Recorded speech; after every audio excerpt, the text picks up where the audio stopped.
You have been taught to apologize for wanting more.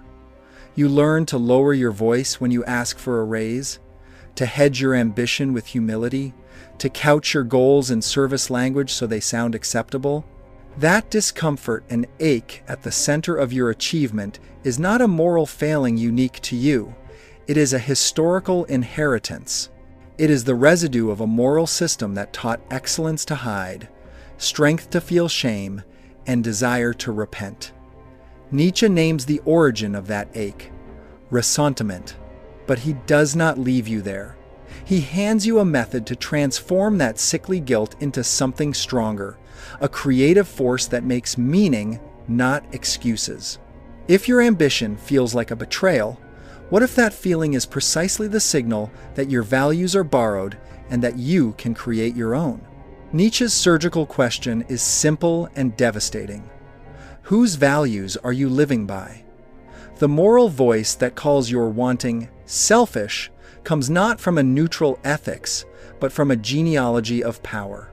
The priests, the resentful, those who could not act directly, invented a moral language that praises meekness and condemns strength.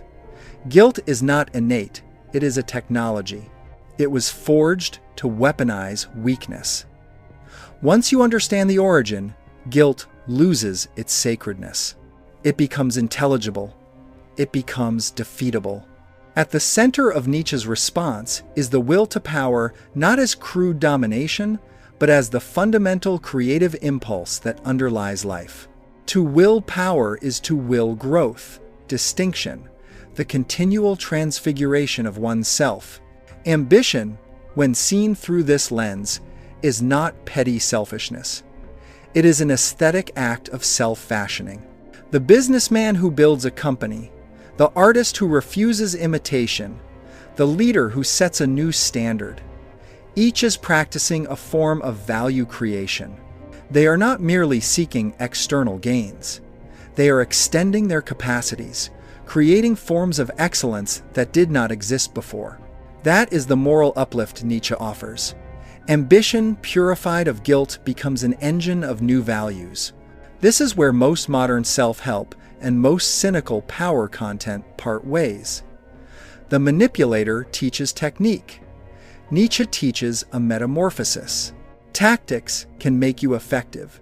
Nietzsche's method makes you sovereign. When you are sovereign, tactics become optional.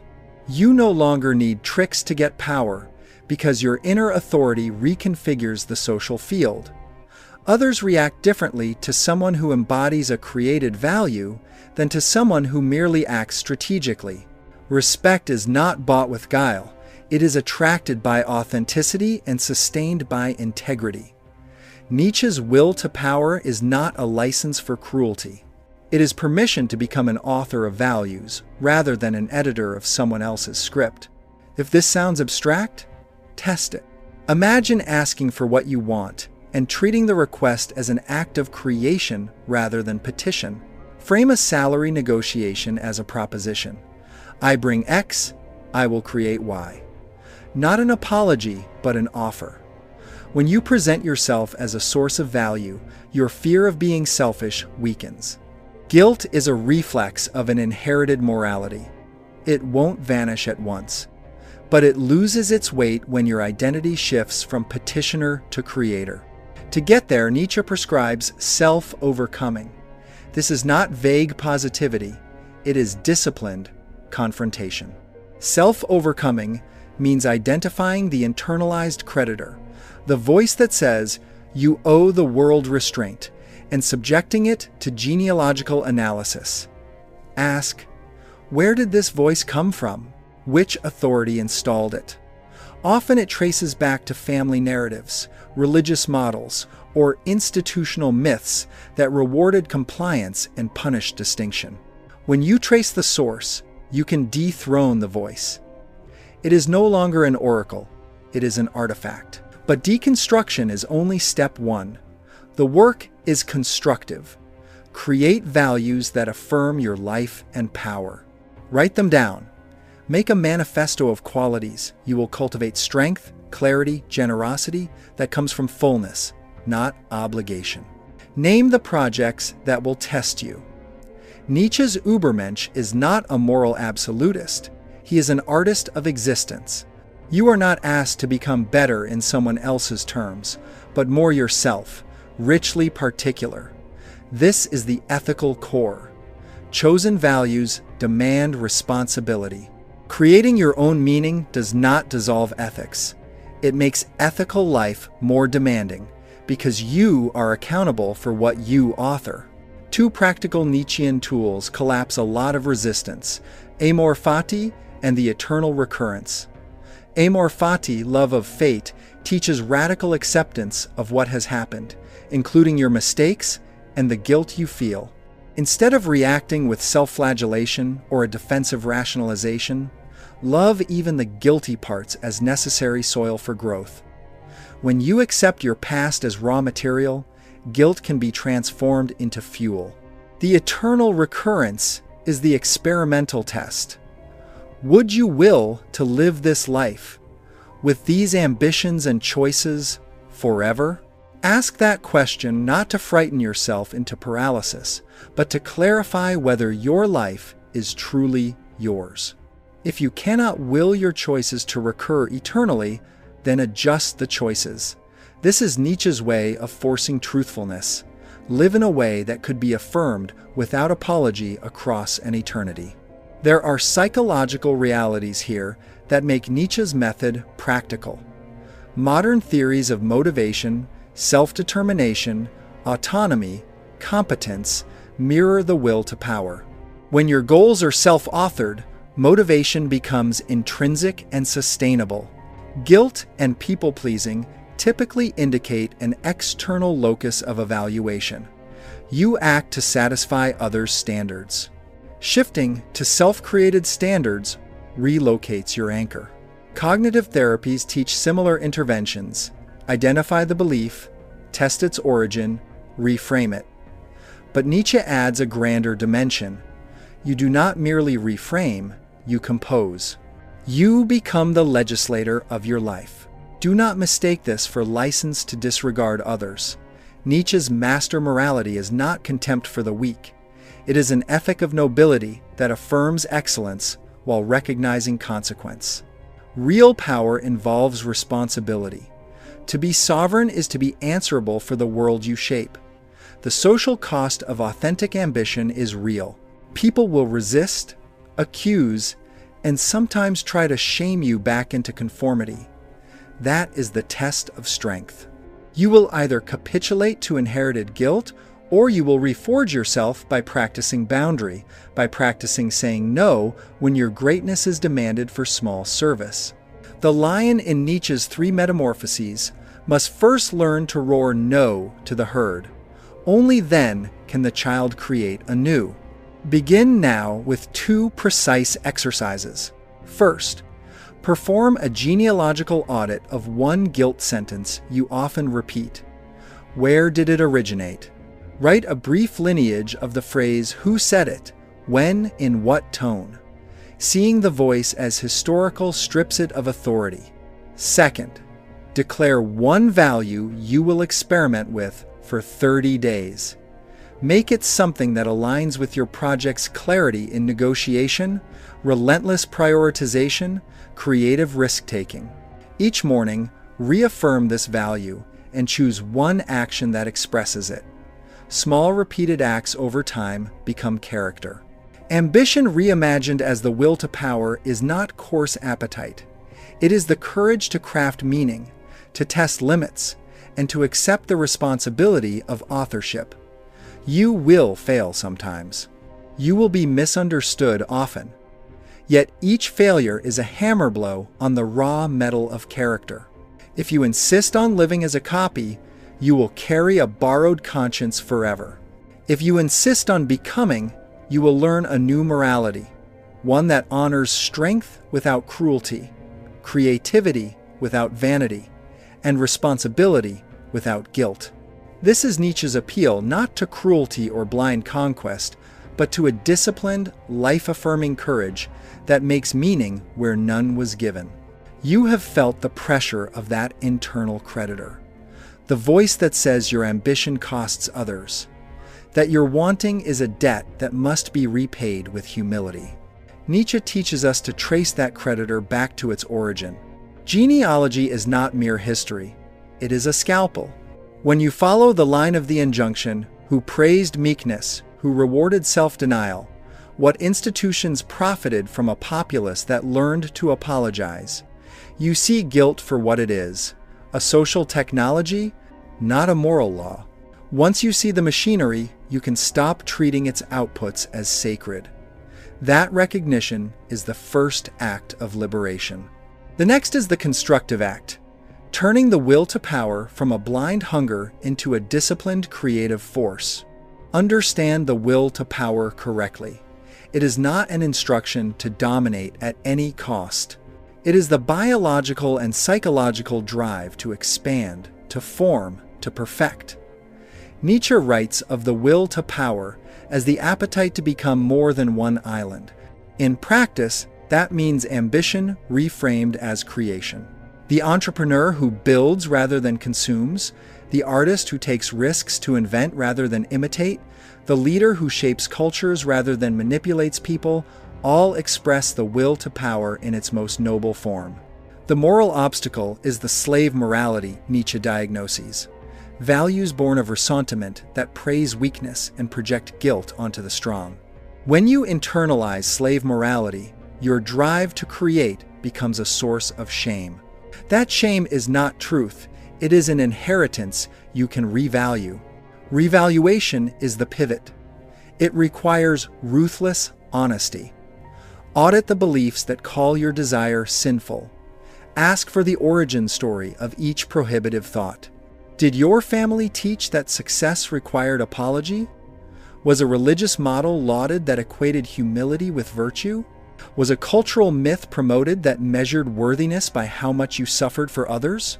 Map these origins and then test them against the reality of flourishing. Do these beliefs make you better, braver, more creative, more generous? Nietzsche insists that values must earn their legitimacy in the life they produce. If a value saps strength and breeds resentment, it is a life-denying value. Replace it with a life-affirming metric. Does this value increase my capacity to create, to love, to bear hardship and joy without self-hatred? The Nietzschean Übermensch is often misunderstood as a brute ideal. Read him as a stylist of existence. The Übermensch is one who composes a life as an artist composes a work, with selection, discipline, and acceptance of consequence. That acceptance is amor fati, the love of fate. Amor fati does not mean passivity. It means loving what comes as raw material. When your ambitions meet resistance, amor fati asks you to embrace the resistance as texture for your becoming. Failures become metallurgy. Each blow tempers the blade. If you cling to a narrative that every failure proves unworthiness, you are obeying a creditor. If instead you shape failures into refinement, you are exercising the will to power. There is a radical test Nietzsche leaves as a gift and a threat: the eternal recurrence. Imagine choosing a path you would gladly repeat for eternity. It is agonizingly clarifying. Many say they want success, but when forced to imagine its infinite replay, along with the costs to relationships, the ethical tensions, the compromises, they recoil. That recoil is useful information. Your present values are not yet authentically chosen. Use the test as a decision heuristic. Before committing to a major pivot, take the job, start the company, end the relationship, ask, could I will this path eternally? If the honest answer is no, adjust until your trajectory would merit the eternal yes. This is how Nietzsche makes meaning rigorous rather than sentimental. Distinguishing Nietzschean empowerment from manipulative power is crucial. Manipulation uses other people as means. Nietzschean power sees others as co-respondents to your authenticity. The manipulator cultivates dependency and secrecy. The creator cultivates capacities and transparency. When you act from inner sovereignty, you do not need to conceal intentions. You are accountable because you have chosen your values deliberately. True power generates voluntary followership, respect, and creative alliances. Tactical games may bring a quick win. Value creation builds legacy. Apply these ideas concretely. In career negotiations, reframe compensation as mutual value exchange. Announce what you will build and what metrics will demonstrate contribution. In relationships, replace people-pleasing with boundary practice that expresses care without capitulation. I will support you, but I will not sacrifice my projects. In creative work, schedule deliberate blocks of undistracted time and declare to yourself a standard selectivity over noise. Each domain has rituals you can adopt. The 30-day value experiment, the weekly genealogy journal, the daily amor fati reflection. Rituals are the grammar of self-creation.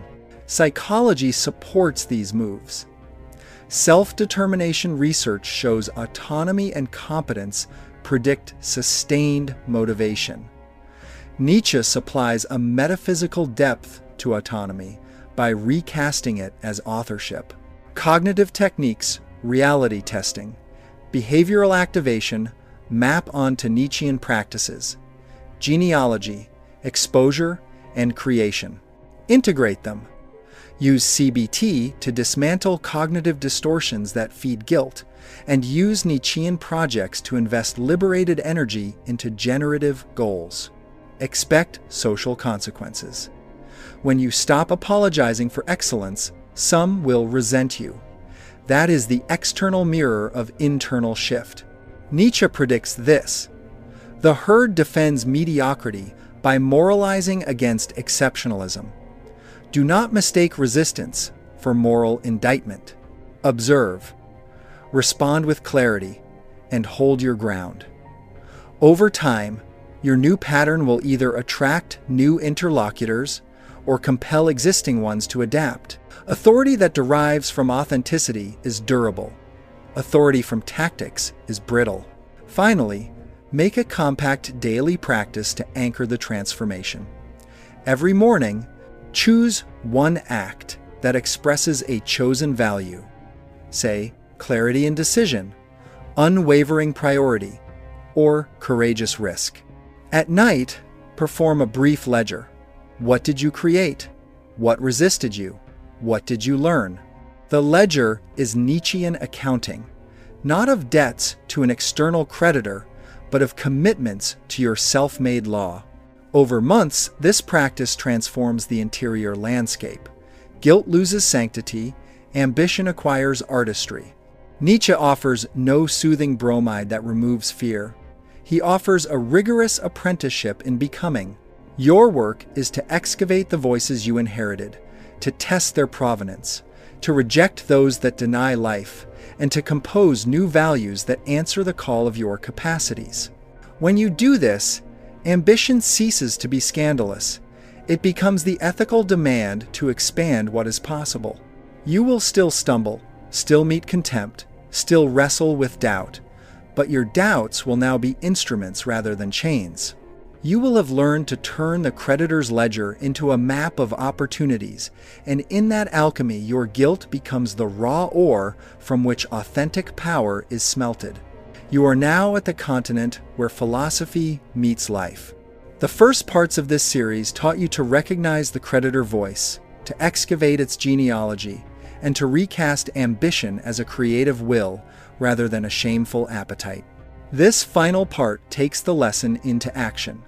Concrete practices, real-world scenarios, and a closing ethic that turns Nietzsche's demand become who you are into everyday law. If the earlier chapters were diagnosis and theory, this is the laboratory. Bring intent, bring patience, bring willingness to bear the hammer on habits. Begin with a daily architecture of practice. Nietzsche's project is gradual, iterative, and ritualized. Every morning, choose one small act that expresses a self-created value. Call it your value act. It might be refuse one people-pleasing email, schedule an uninterrupted creative hour, or say a clear, calibrated no to an extra meeting. At night, perform a ledger. What did you create today? What tempted you to apologize? And what did you learn? The ledger is not for penance. It is a record of experiments. Nietzschean self-overcoming is empirical. Collect the data, revalue the hypothesis. Translate that practice into 3 domains where ambition is tested: career, relationships, creativity. At work, the creditor voice often shows up as under-asking. Compensation, title, resources, people apologize or hedge. Reframe negotiation as value creation, not entitlement. Prepare a value proposition document. 3 quantifiable contributions you will deliver and 3 metrics that will prove them. Present it as an entrepreneurial offer. Here is what I will build. Here is how we measure it. Practically, rehearse an assertive opening line that is not defensive. I want to discuss aligning compensation with the impact I will produce. If guilt arises, run a quick genealogy. Whose voice says you must be humble? If it is not your autonomous value, refuse to obey it. Post-negotiation, irrespective of outcome, log the lesson. Nietzsche's apprenticeship trains you to accept both victory and rebuke as fuel. In relationships, ambition can trigger subtle moral policing. You are labeled selfish when pursuing projects that demand time or money. Resist the binary, sacrifice or self-centeredness. Instead, practice boundary-bearing as generosity. Say this aloud when needed. My project matters to me. I can be present in our relationship while also protecting time to create. Here's how I propose we balance it. Use compassionate clarity, not contrition. Amor fati operates here. Accept the friction as part of the work of becoming. If loved ones cannot tolerate your change, their reaction is data, not final moral condemnation. You will need patience and a willingness to negotiate new norms. Over time, authenticity reshapes intimacy. People who matter will adapt, and those who don't will reveal themselves. Creativity is Nietzsche's lab for value creation. Schedule disciplined blocks for creation and declare a standard. I will produce work that risks being misunderstood. Practice the child stage of Zarathustra. Play, experiment, break rules of taste that are not yours. Use a 30-day project structure. Pick a medium, commit to a small deliverable every week, and refuse perfectionism until iteration produces craft. When guilt arises, who am I to claim an artist's life? Apply the eternal recurrence test at microscale. Would I willingly repeat this practice every day for years?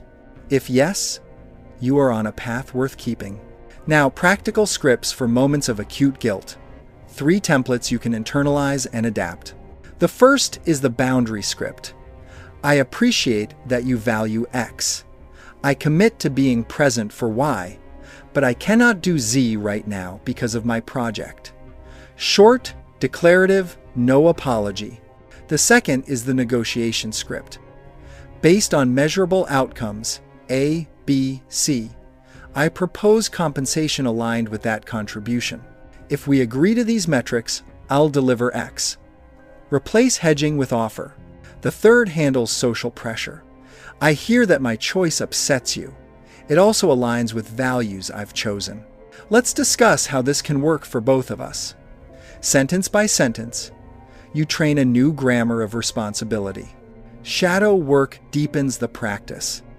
Nietzsche insists on integrating what we call dark impulses.